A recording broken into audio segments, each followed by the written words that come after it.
Hello and welcome to the 52nd, I almost said 57th, 52nd episode of PEM Podcast, the Psychic Eye Mystery podcast. I'm your host, Victoria Laurie. This is my beautiful sister, Sandy, my sidekick, my partner in crime. And we're We've already coming at you. established I don't do crime. We've established I don't do crime. Just saying. Well, that's what we tell people. Wink. Can't even throw eggs. Oh my God. The egg incident. The egg incident. The eggnon incident. Yeah, eggnog incident. Yes. Versus me, I'm like, I have my ninja outfit all ready. Yes, exactly.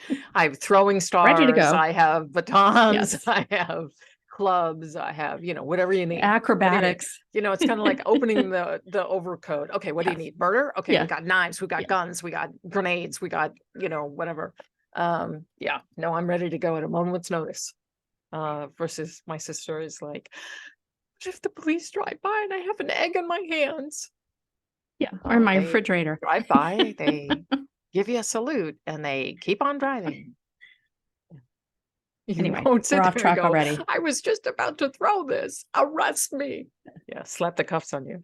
The best line was when you're like, what if they get the eggshells and they can fingerprint? They can decide by the fingerprints. I'm like, yes. I wore gloves. The great egg caper. That's how law-abiding I am. Those detectives a workout. Gentlemen, we have to solve this egg crime. Well, it helps that I missed, so there was no crime. Yep.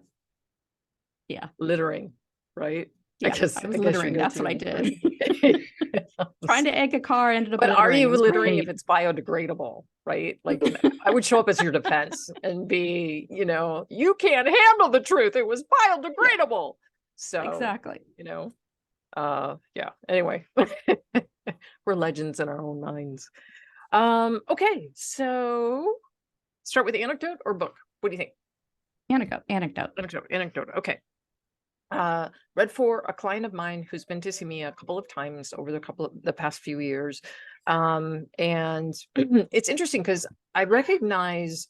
sometimes I recognize the person, but I absolutely don't remember any of the details. So right away, a young man came forward and he gave me an acknowledgement that he had taken his life. And so I asked her, I said, did your son pass away? She said, yes. And I said, did he by any chance take his own life? And, tears. And so I'm like, oh, I'm so sorry. And then I remembered that this poor woman, her son had taken his life.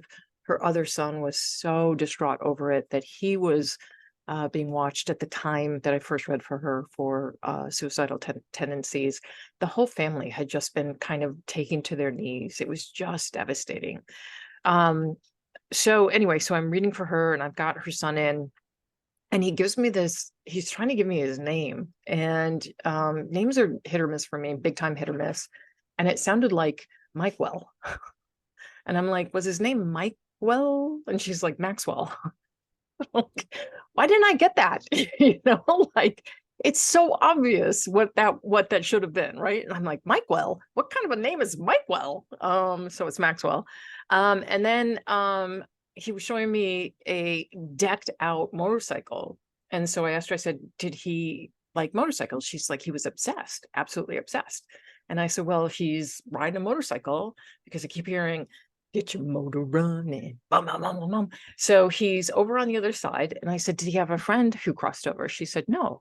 And I said, he didn't have a friend who also rode motorcycles that crossed over? She's like, no. I'm like, well, he has made a friend in heaven, and these guys are thick as thieves, and they are exploring all that heaven has to offer them. So heaven is a reflection of the universe. So you can imagine, you can go anywhere. You can literally go anywhere in our universe. You can go over there. So he was letting me know that he was exploring different worlds, different, environments, all of that stuff. He was having a blast, absolute blast. And then he kept showing me a motorcycle jacket, like a leather jacket. and he kept trying to give it to his brother. And so they have his motorcycle jacket, and he was instructing her to give it to his brother, and to let his brother know, it's all good. It wasn't your responsibility to save me. He had terrible depression. Sometimes depression is terminal. And in his case, it was. And oh yeah, and he also let me know, he was like, I said, who had the birthday in April? She's like, he did. So more confirmation that it was him. It was just really cool. He was very animated. Like, I love it when they come in and they've got tons of energy and they're very animated and they're so excited to make that connection, and let their loved ones know, not only am I okay, I'm thriving. I'm thriving. Yes, I miss you, from the standpoint of we can't hug, but he can check, they can check in on us at any time. We've discussed in a previous podcast that they don't do that while you're on the toilet or in the shower or under the covers with your sweetheart. All other times, no bars. Yeah, they're just like, we can come at you. So it was just kind of a really beautiful, very touching experience. I love it when they come through completely changed from the way they left, broken, just broken soul here, but on the other side, thriving, doing great, which, I think it helps. I think it helps his mother to know that there's no suffering, that he's not, working on a penance for taking his own life or anything like that. Like, truly, most souls who commit suicide have depression so bad that it is a terminal disease for them. They need relief.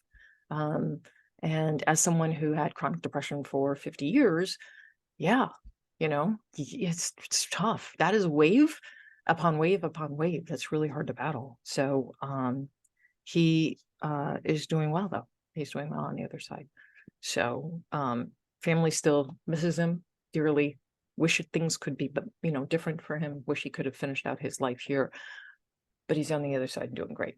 So I thought it might help. Anyway, okay. Promotion. Boop-a-da-doo. A Ghoul's Guide to Love and Murder. So at the time I was writing this, the play A Girl's Guide to Love and Murder was big in New York. So this was, I think, 10 years ago that I wrote this one. Might have been longer. 2012, I think, was when I handed this manuscript in. So A Girl's Guide to Love and Murder was hot on Broadway. So that's why it's got this title. So probably in another 5 years, people would be like, that's a weird title, because they won't remember the play. Anyway, so this was going to be the last one. I knew it was the last one. These have been the most difficult mysteries for me to write because there is a historical element along with, you have to combine it with like sort of a modern crime. So you have to kind of dig into history to pull out a ghost that can kind of pull off a crime. But then, it's not necessarily the ghost that does it or the demon that does it. It's actually at the behest of a human. So they tended to be really difficult to craft and keep coming up with a different, unique scenario every single time. Plus the fact I just felt that after book 9, where MJ heals an old wound where her mother had passed away and her father had turned into an alcoholic, and I felt that her character had kind of gone through a transformation and had shifted, and that it was time to present MJ with the opportunity for motherhood. So I took that and ran with it. But I wanted to kind of go out with a bang. So in this book, the culmination of all of the other books, there are a bunch of demons that come back through a special portal that's been made. And they are intent on getting the revenge against MJ and Heath by taking them out. And there are some old enemies that are orchestrating a lot of this as well. So it's a twisty one. It's a twisty and twisted one. So enjoy for this last in the series.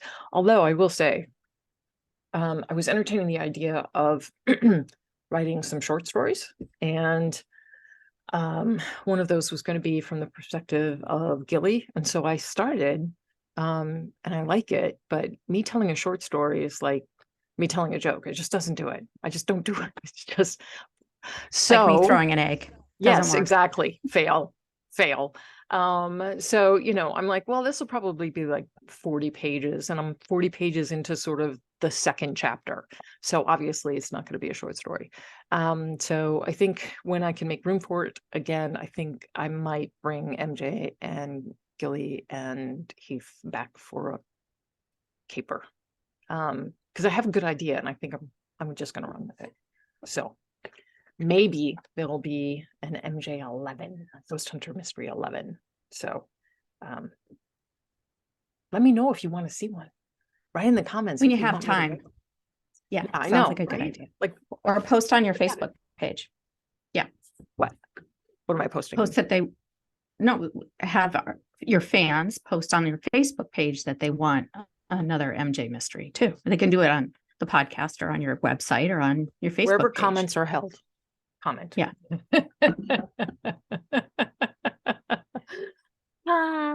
Anyway, okay. Over to you, my fabulous sister.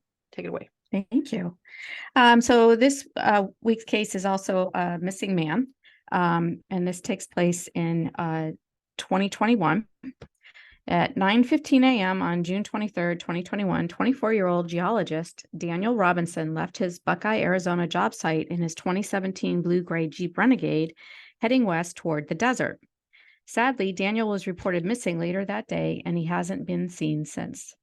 His father, David Robinson II, has advocated fiercely for his missing son, organizing multiple searches and putting pressure on authorities and the media to find his beloved son, but to date there has been no sign of Daniel.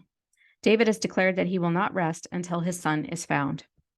Daniel Cornelius Robinson was born in South Carolina on January 14, 1997, to proud dad David and mom Melissa Edmonds. Daniel grew up surrounded by a loving family and was known to be very bright with an innate sense of adventure. After graduating with honors with a degree in geology from the College of Charleston in 2019, Daniel secured a job as staff hydrogeologist with the Matrix New World in Phoenix, Arizona. Given that one of his sisters lived in Phoenix, Daniel had studied in Flagstaff, moving to Tempe, Arizona for this job opportunity seemed like a really good fit. After 2 years in Arizona, Daniel made plans for his family to visit him in July of 2021. He was looking forward to showing off his new home and sharing some of the sites he'd discovered while on the job, which entailed visiting and reviewing well sites in remote desert areas across the state. While he was putting in the time with Matrix New World, Daniel also took a part-time job with Instacart to help provide some extra cash. He made his first Instacart delivery on June 12, 2021, 11 days before he vanished. On June 23, 2021, the day that Daniel disappeared, it seemingly started out like any other day. On his way to his job site in Buckeye, he stopped at a Shell gas station and purchased $3.83 worth of fuel at pump number 4. He left the gas station at 7:30 a.m. He arrived at his job site. He left the gas station at 7:03 a.m. He arrived at his job site at 7:22 a.m. to meet with representatives from Weber to discuss their interest in drilling a well. Also in attendance at the meeting was one of Daniel's co-workers, Kenneth Willard. Ken later reported to a supervisor that Daniel had acted strangely during the Weber meeting, staring off into the distance and talking about things that did not make sense. Ken's last communication with Daniel was via text, which he received from Daniel at 8:10 a.m. At 9 a.m., Daniel got into his blue-gray Jeep Renegade, where he sat for approximately 15 minutes. He then drove off the site located near the intersection of Sun Valley Parkway and Cactus Road, heading west on a roadway that took him deeper into desert terrain. By 3 p.m., Daniel had failed to return to the work site and had not been in touch with anyone about his whereabouts, which was alarming to Ken. So Ken got into his vehicle and began searching for Daniel and retraced the route to the Buckeye site by traveling south to a T intersection, which if turning east would have been the same direction where Daniel and Ken had come from earlier that day. However, Ken noticed Daniel's tire marks going westbound where that roadway turns into a vast desert terrain. Ken followed the path trying to find Daniel, but he was unsuccessful.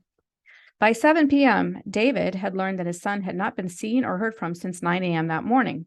So he contacted the Buckeye police, but was told that he had to wait 12 hours before officials could consider Daniel missing. David filed his missing persons report later that evening after the prerequisite 12 hours had passed. The report included a description of Daniel, a 24-year-old black male standing at 5'8" and weighing approximately 165 pounds with black hair and brown eyes. Daniel had a distinctive physical abnormality. He was missing part of his forearm and hand. With Daniel's father, David, pressuring Buckeye police for answers, as well as demanding an accounting of their activities to find his son, we know that our authorities undertook the following investigative actions. The Buckeye police attempted to activate the Uconnect system in Daniel's 2017 Jeep Renegade, but when authorities spoke with Uconnect, they learned that while Daniel was listed in their system, an account had not been created for his 2017 Jeep Renegade. An officer was able to activate Daniel's account, which produced an email containing information about his vehicle. However, the GPS location read 0 degrees by 0 degrees. Authorities tried to triangulate Daniel's cell phone, but could not turn up the location of either Daniel or his car. They also called Daniel's cell phone 2 times, but received no answer. Buckeye police reviewed Daniel's AT&T cell phone records, which recorded 5 outgoing text messages prior to his disappearance. 4 ground searches and 2 aerial searches were conducted by Buckeye police, but did not locate any sign of Daniel or his vehicle. Daniel's apartment was searched in early July, but there was no sign of foul play. And then on July 19th at 8:54 a.m., Daniel's Jeep was discovered by a rancher touring his property. The vehicle had rolled over and lay on its side in a ravine 4 miles from Daniel's Buckeye job site. Their airbags in the vehicle were deployed, and the officials said evidence indicated that the driver was wearing his seatbelt at the time of the crash. Several of Daniel's personal items were found with the vehicle, including his cell phone, wallet, and keys.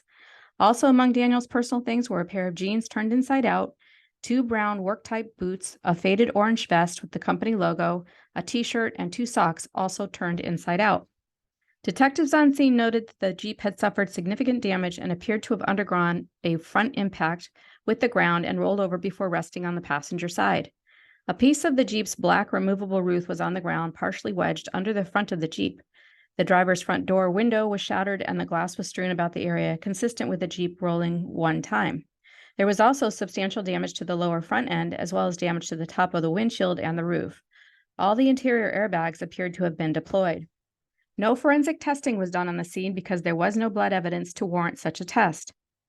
Daniel was not found at the vehicle site, so with the assistance of the Maricopa County Search and Rescue, Buckeye police immediately conducted 2 more ground searches to locate the missing geologist, but to no avail. The Buckeye Police Department then commissioned Santan Recon to handle the vehicle crash reconstruction investigation. Their company's examination considered the forensic data from the Jeep's Renegade's internal computer system and confirmed a rollover crash occurred with which immobilized the Jeep, and the Jeep appears to have accelerated in speed shortly before the collision, suggesting that the driver may have attempted to drive up the other side of the ravine. Given that Santan Recon never had possession of Daniel's vehicle during their inquiry and only used ground level and aerial photos of the crash scene to draw their conclusions, a frustrated David Robinson hired accident reconstructionist and private investigator Jeff McGrath of Free Laws Recon Investigations to piece together how Daniel's Jeep ended up in the ravine 4 miles from his worksite. After gaining access to Daniel's vehicle within days following its discovery, McGrath's findings were contrary to that of the Buckeye authorities. To him, the crash scene looked staged. He concluded that after the airbags deployed, somebody turned the vehicle ignition over at least 46 more times. Even more concerning was that there's an 11-mile discrepancy between the crash data report and the Jeep's odometer reading, indicating that the Jeep was driven around after the crash. McGrath believes that the Jeep crashed somewhere other than where it was discovered. Santan Recon countered that the 11-mile discrepancy between the crash report and the odometer reading is not unusual, and according to Jeep dealership employees, this type of discrepancy has been commonly noted in Jeep vehicles. But McGrath claims he worked on crash reconstruction investigations since 2004 and has never seen this type of discrepancy.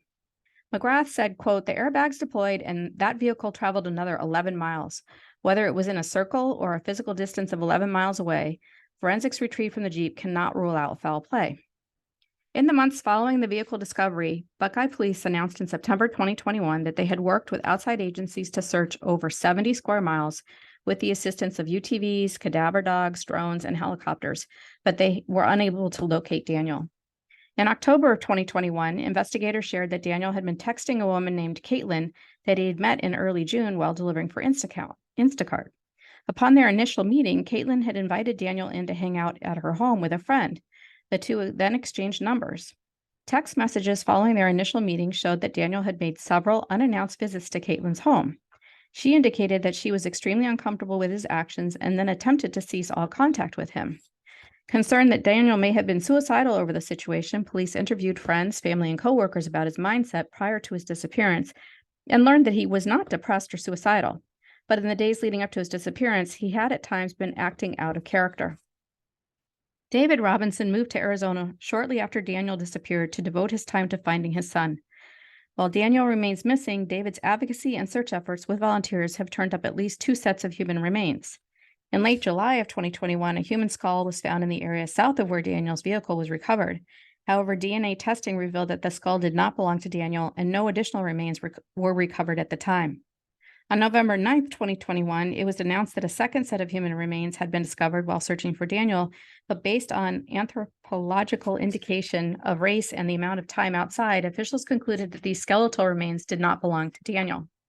David also discovered that a federal law enforcement official had seen Daniel late in the morning the day he disappeared, cleaning his Jeep. The officer stated that Daniel seemed clear-headed and that he spoke briefly about target practice.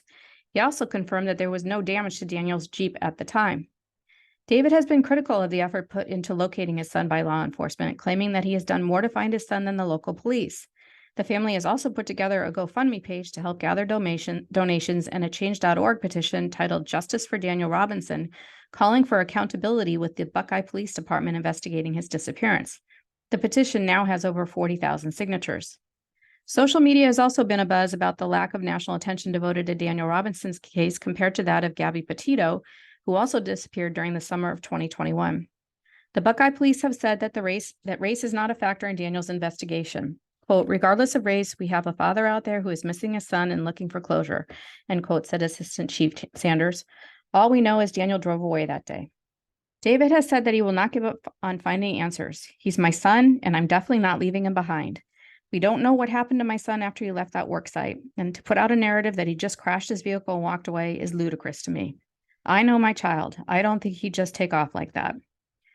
My sources for this story include Wikipedia, Daniel Robinson, KPNX12news.com, Where is Daniel Robinson? 3 months after the 24-year-old geologist disappeared in Buckeye, the case is now gaining national attention by Josh Sanders, 9/22/21. Oxygen True Crime, I Know My Son, father of missing geologist Daniel Robinson continues to search for answers by Gina Tron, 5/1/22. NBC News, father of missing geologist disputes Arizona police theory about his son's rolled over vehicle by Antonio Planes, 11/4/21. Uncovered.com, missing Daniel Robinson, a young geologist goes missing in Buckeye, Arizona, 6/23/21. And KPINX12news.com, Buckeye police release crash reports in Daniel Robinson's case by the KPNX news team, 11/3/21. And I just want to mention that this case was suggested by a friend named Bon, who was very caught up in the Gabby Petito case and discovered the missing case about Daniel Robinson and really wanted us to pay some time and attention to it. So given that, what are your impressions, Victoria? So it was interesting because when I was reading the day that Daniel disappeared and the sort of inconsistencies in his personality, especially in the days leading up to it, it just felt really, really familiar to me when I was 19 and a freshman at MSU, Michigan State University. My suite mate had a nervous breakdown, a complete nervous breakdown. She was a junior. She was a straight A student. She had to work very, very, very hard to get good grades because she didn't really come from a terrific school system. My other suite mate was not particularly nice to her, as was my roommate was not particularly nice to her. And in the spring of that year, she had a nervous breakdown. And we watched it sort of unfold over the course of a few days. So I'll call her Jane. Jane started to exhibit odd behavior. She started to talk about things that weren't there. She would have conversations that were all parts of the conversations, as if she was speaking the voice of different people. And then the day that she really had a psychotic break, she went missing, and she was wearing her pajamas, and they found her. They finally found her. Her boyfriend was out of his mind with worry, as were her parents. And she was taken to a facility where they could help her, and they did help her, and she eventually did return to school. It had just been a culmination of stress over a long period of time that had sort of just built up, along with, honestly, some hazing from mean girls on the floor. And because I had an upfront, close look at what had happened to her, a lot of what was going on in the background with this young man really struck a nerve with me. I just was, Daniel was exhibiting behavior that I saw firsthand in someone else. I think he had a psychotic break. I think that the pressure of getting top grades, getting a job, there were some financial stressors there. If he's taking a job with what was it? The job with cash delivery, whatever. Instacart. Instacart. And then he's rebuffed. His romantic overtures are rebuffed. So I think it just culminated in a separation from reality. I don't think he was crazy. There's a different sort of definition here. This is someone who was under an extreme amount of pressure to perform and excel. And I think it just ended up being too much for him. I think that he just had a little bit of fragility there where that was concerned. The jeans that were turned inside out, the socks that were turned inside out, he probably declothed. It's June in the desert. He's hot, right? I think that he was seeing things that weren't there. I don't get that he was on drugs. It just doesn't, there's no hint of that in the ether. I think that he had a psychotic break.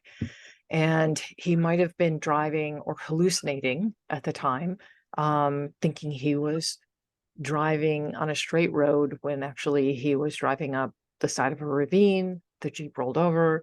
He's probably still having this disconnect with reality. He's turning the Jeep over and over and over again, trying to get it to start. And then he just realizes he's hot, takes off his clothes, and starts walking. In the middle of June, in the middle of a desert, it doesn't really take long for you to dehydrate at all.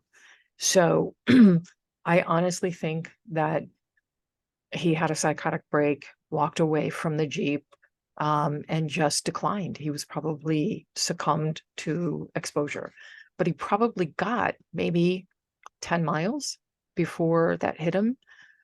So I have, as an experienced runner, I have run 13 miles, 14 miles before with no water in, heat. It can be done, but that's the thing it does to your brain is not pretty. So, and I would recommend that to anyone. It was, a bit stupid before. So my sense is that he probably got 10 to 15 miles away from the Jeep. You can walk easily. You can walk 3 miles an hour. So even if he was walking for 5 hours, that's 15 miles. He could have gotten away from the Jeep.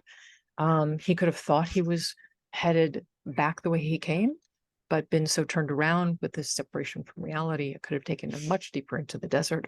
Who knows what direction he went in? And I just think he died of exposure. I'm not picking up that there's any resolution down the road. There's a feeling of nothingness associated with it. So his poor father, I don't get that the Jeep crashed somewhere else.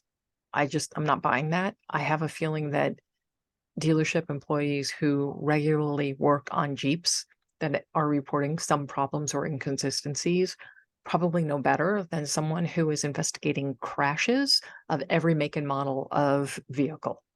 So if they are saying this is consistent with what we've seen on this make and model, I'm going to believe them over the investigator.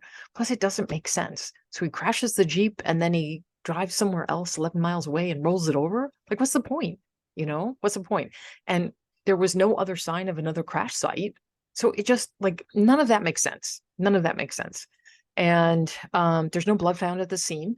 The only clues are the jeans turned inside out, the socks turned inside out, the t-shirt, et cetera, et cetera, et cetera.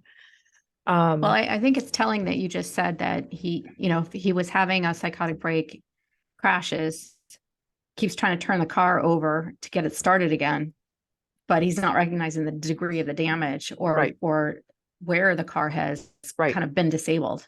Exactly. It makes sense to me that it was like, I got to get it started. Yeah, You know, exactly. Exactly. Right. I mean, what other reason could you possibly have to turn the car over 46 times when it's on its side? Like Yeah.